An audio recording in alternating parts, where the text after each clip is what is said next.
Que faisait Pierre lorsque le Seigneur l'a appelé? Il est dit à son sujet qu'il jetait le filet dans la mer avec André, son frère. Et Jean, que faisait-il? Il était dans une barque, réparant les filets. Nous avons, par ceux qui les occupaient lorsqu'ils ont été appelés par le Seigneur, la préfiguration de l'œuvre respective qui leur avait été dévolue par le Seigneur. Par exemple, quand Pierre fut appelé, il jetait le filet. Plus tard, son ministère avait aussi consisté à jeter le filet pour pêcher des hommes.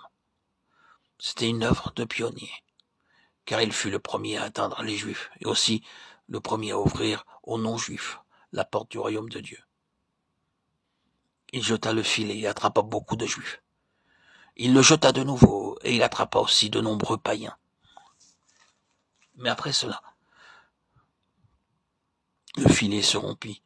Si nous considérons les choses, bien sûr, d'un point de vue humain, le royaume fut rejeté, et les poissons s'éparpillèrent. C'est pourquoi Dieu appela Jean pour qu'il répare le filet, c'est-à-dire pour qu'il restaure les choses selon leur état originel. Voyons ensuite ce que Dieu avait voulu faire en appelant Paul. Paul était encore occupé à persécuter les croyants.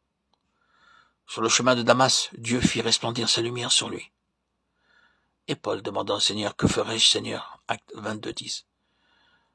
Ainsi donc, son œuvre était caractérisée par la manière de faire. En un seul jour, Pierre conduisit 3000 âmes à Christ. Mais Paul, dont son ministère fut utilisé par le Seigneur, a gagné une personne ici, 2 personnes là-bas, une dizaine ailleurs, mais non pas des milliers. C'est la tâche initiale de Paul, car Paul ne fut pas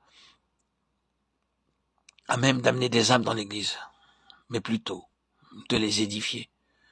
Ce qui caractérisait son œuvre, c'était de savoir que faire de tous ces matériaux qui avaient été rassemblés, comment devait être construite la maison et comment agencer, orner l'intérieur de cette maison.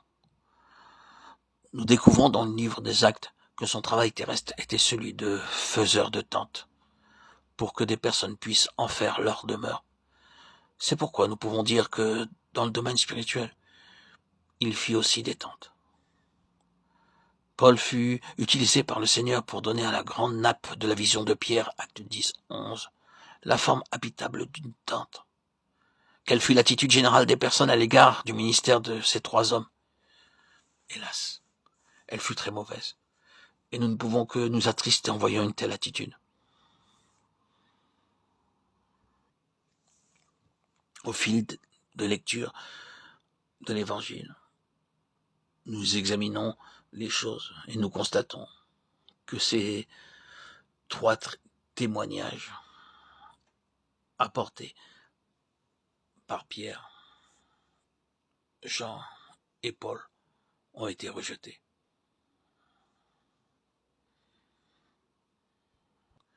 La lettre aux Philippiens fut aussi écrite à cette même époque. Et que nous rappelle-t-elle?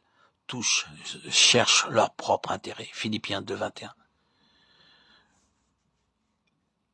Le résultat de tout cela fut que lorsque Paul et Pierre moururent, l'Église, d'un point de vue humain, était en déclin spirituel. Sa situation était comparable à celle décrite dans le chapitre 2 et 3 de l'Apocalypse. Les gens avaient rejeté leur témoignage. Ce qu'ils faisaient leur semblait plus important, qu'ils délaissaient les intérêts du Seigneur. Réclamons à Dieu qu'il nous fasse grâce afin de revenir à la pleine signification du ministère de Jean, de Paul et de Pierre. Autrement, tout sera vain. Cela ne signifie pas que les ministères de Pierre, de Jean et de Paul ne soient plus nécessaires, mais cela veut dire que l'urgent besoin aujourd'hui ne réside pas dans ce qui est extérieur, bien au contraire. Il doit d'abord y avoir des réalités intérieures, et alors seulement les choses externes pourront être recouvrées. Reconnaissons que le filet est percé, que les poissons font défaut, et que le Seigneur fait appel au ministère de Jean pour réparer le filet. Reconnaissons que cette restauration, ce n'est pas une chose nouvelle de plus, ni une nouvelle découverte, mais qu'elle est simplement ce qui était à l'origine depuis le véritable commencement. C'est à cause de cela que Jean écrit « Je vous ai écrit non que vous ne connaissiez pas la vérité, mais parce que vous la connaissez, parce qu'aucun mensonge ne vient de la vérité. 1 Jean 2, 21. C'est-à-dire que le problème ne réside pas dans le manque de connaissance, mais dans le fait que la connaissance a été oubliée. L'urgent besoin à cette heure, c'est que le peuple de Dieu revienne au Seigneur, pour avoir la vie et la puissance spirituelle afin de vaincre le monde et l'ennemi. C'est une grande réalité spirituelle, et elle doit être d'abord saisie avant de pouvoir revenir au témoignage de Paul et de Pierre. Si nous ne retournons pas premièrement à Jean, nous ne pourrons pas retourner à Paul et à Pierre. Permettez-moi de redire que le filet est déjà percé, et s'il en est ainsi, comment pourrions-nous attraper des poissons?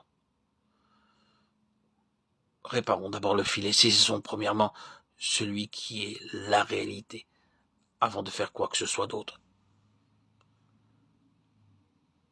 Restaurons ce qui a été abîmé, jusqu'à parvenir à un état originel. Comblons la brèche qui a été faite